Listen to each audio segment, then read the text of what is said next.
Is the world coming to an end? We have tariff wars and real wars.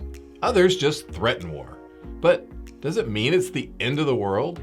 The world's more civilized and connected than it was 110 years ago as World War I was inching closer. After 2 world wars and a Cold War that's been over for 35 years, even Vietnam's been over for 50.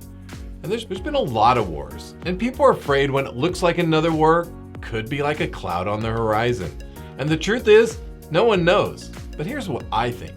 Panic and fear are easy, but it does keep us from moving too fast into the dark unknown. And since this is a real estate show, let's look at how this fear can affect the market.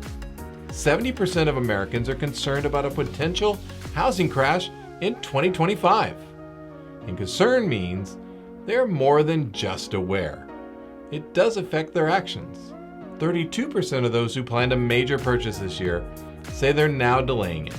And that includes 22% who plan to buy a home and 13% who plan to sell a home. And that's saying something. And I believe once the tariff negotiations are over and the interest rates drop, that'll change. The experts are optimistic. The Business Insider says, though many Americans believe the housing market is at risk of crashing, economists who study housing market conditions generally do not expect a crash in 2025 or beyond, unless the economic outlook changes. When the supply of homes is low compared to the demand, it's difficult to have a crash. The rate at which home prices are going up has slowed down. Is that a sign of a crash? I don't think so.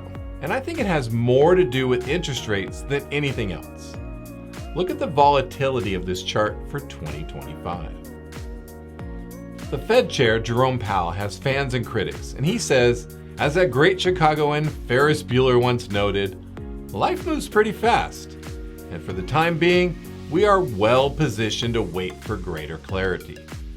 The Fed, they see no crash. If they did, they would lower rates now. And one reason the Fed is waiting is inflation. While inflation has dropped below 3%, the Fed likes to see it around 2%. The Fed also looks at unemployment, and unemployment right now is holding steady. These two areas are steady, so the Fed keeps everything the same. And it looks like we'll have more rate drops this year. The Fed hinted at one in June. So where will the rates go in 2025? I had a few slides to show you about that, but it's all a guess, because no one knows. We all believe they'll go down, and I predicted they'd start to head down last year, and they did, but then went up and down like a Six Flags roller coaster. The difference is that ride is over in 2.5 minutes. Waiting on the Fed can feel like waiting for the Tower of Terror on New Year's Eve. But unlike a Disney World ride, we have to wait for the Fed to lower rates. And once that happens, the fear of a crash can be as unlikely as finding a dodo bird. And on that, we're not extinct yet note, that's it for our show. Thanks for watching. We'll see you next time on All the Right Moves with Jeff Moss.